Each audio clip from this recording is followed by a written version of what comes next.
Всем привет! Днеска ще се занимаем с DRL, т.е. така наречените дневни светлини. По принцип сега са направени на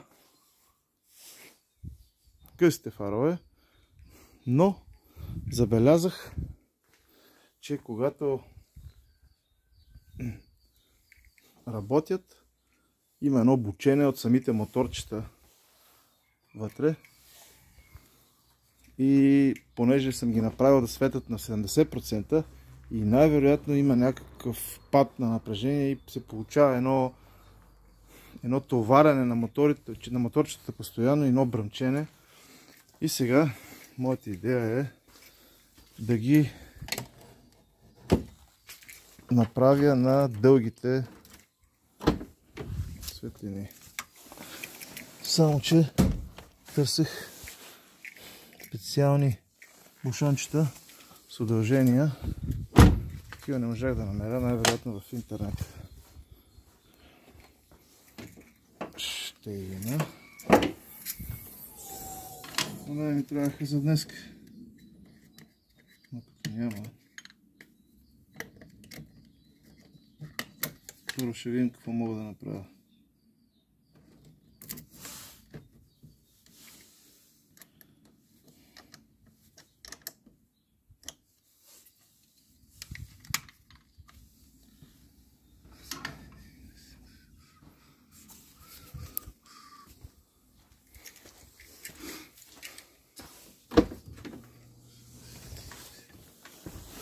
Оба! Оба!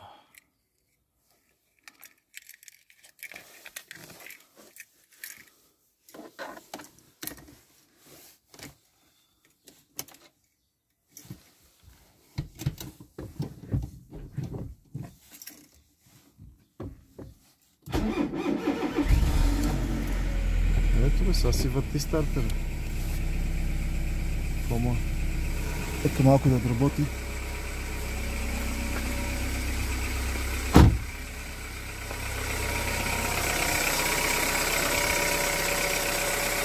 Ето сега са на дългите, това е на късите светлини. Искам да ги чукнем на дългите и да ги направя на 30%. Да видим, да видим то DRL, видя после къде съм ги вързал.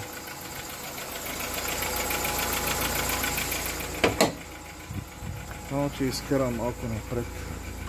Това ми е по-широко и да ми е слънчево.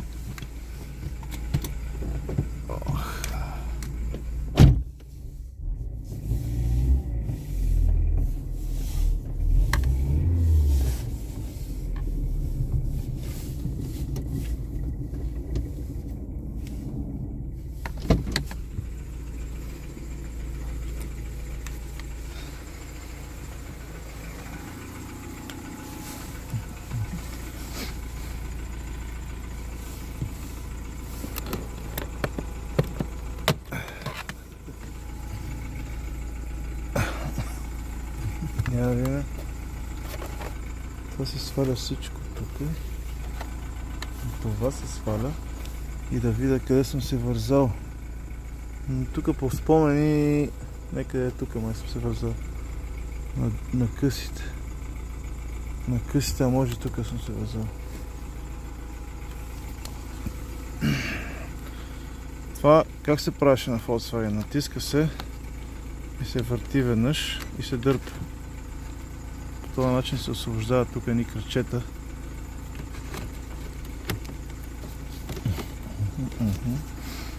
Ето къде съм се вързал. Ето къде съм се вързал. Тук съм се вързал на габаритите.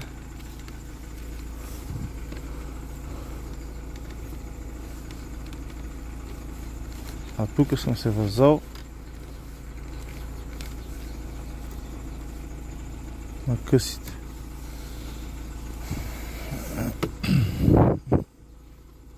Но аз трябва при всички положения да свалим това всичкото, за да видим къде са дългите. Сега предполагам, че тук, по стари спомени, ми е DRL-а. Ще трябва да отворим и тези капачки. С Торкс 20.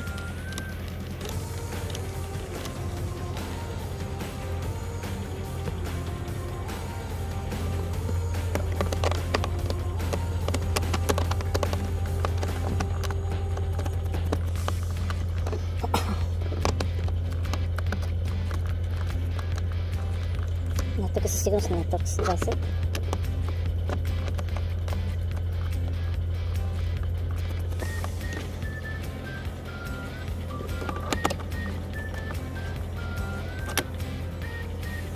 Тук даже и не стигам.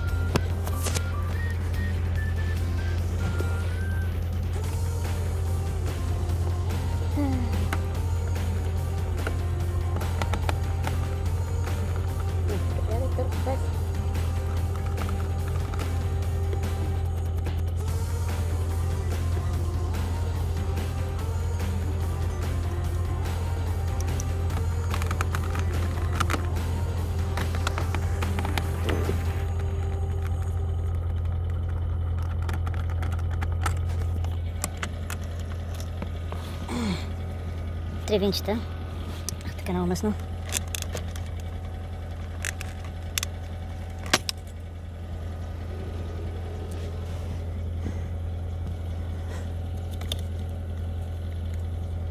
Хубаво, ама DRL не е тук.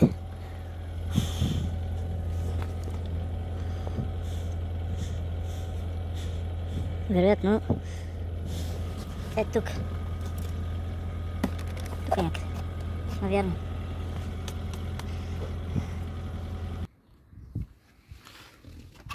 Така, кората вече е долу. И сега ето го DRL-а. Това е българско производство. Дневни светлини. Това са двата жълти кабела, които отиват на левия и десния фар. Това би трябвало да пали, да отива на габаритите. Синьото и черното, да. Синьото отива тук на късите, само че ние сега ще махнем на късите. Ще ги махнем късите и ще търсим къде са дългите, т.е. некъде ето тук, от това лошче за дългите. И тези трябва да ги свържа на дългите фарове. Защото тук е това, което е тук. Ключето за фаровете е само габарити и къси. Трябва да намерим сигнала за дългите фарове. Значи, ето е схемата на DRL-а. Това е сивия сигнал за дългите за програмиране. Ето го сивия, отива за сигнала от ключето, от перцето за дългите сигнал. Така, тук жълтите са дадени, един да отиде на левия къс, другия на десен къс, само че ние ги връзваме на дългите. Връзваме ги заедно. Двата жълти ги връзваме заедно и отиват на дългите, общо на дългите. По принцип трябва единия жълт да отиде ето тук на този бушон на левия дълъг, а другия на десния дълъг, но този сигнал от перцето отива общо на двата фара. Общо на двата фара, така че е абсолютно едно и също нещо. Сега остава да видим дали ще получат моторчетата, дали имат ефект от цялата тази работа.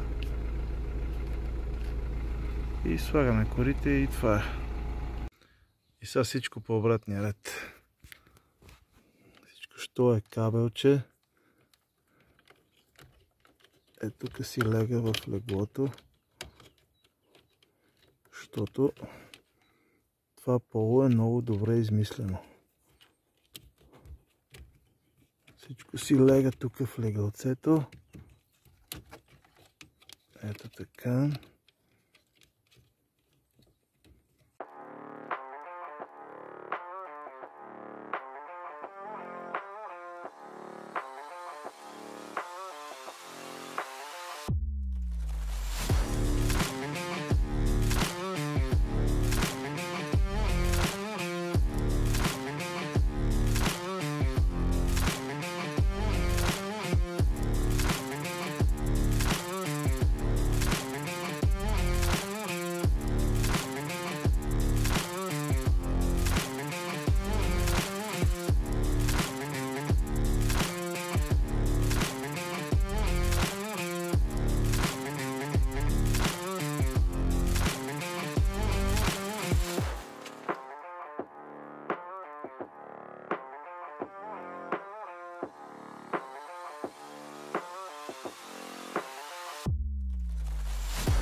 Сега стигнат ли ни болчетата, всичко е наред. Сега искам да покажа набързо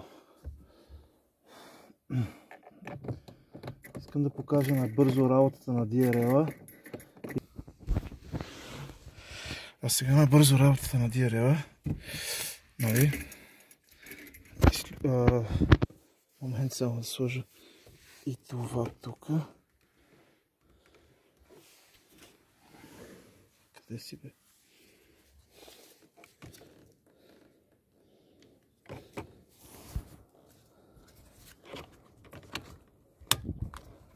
Няма как се наръка. Сеща се.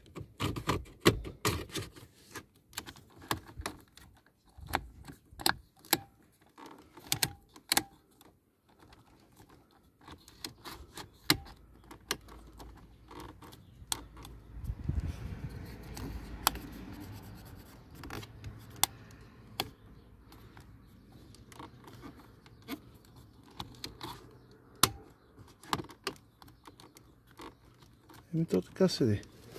Така, сега палиме си колата.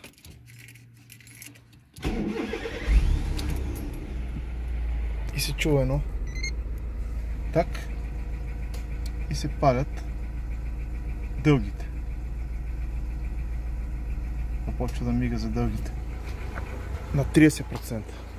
Може да се настроят от 15 до 100, 15, 20, 25.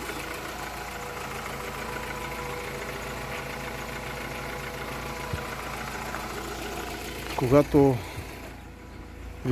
при стартиране на автомобила, когато достигне напрежение над 13 волта, се включва DRL-а. Това тук си е изключено. Това е за старите коли, разбира се. Новите са с фабрични DRL-и. И сега вече паркираме колата, гасим и така съм го направил, че фаровете да останат включени 20 секунди. След което плавно се изключват. Това е също функция изпрати ме да вкъщи, нещо такова се превеждаш. Не знам точно как беше.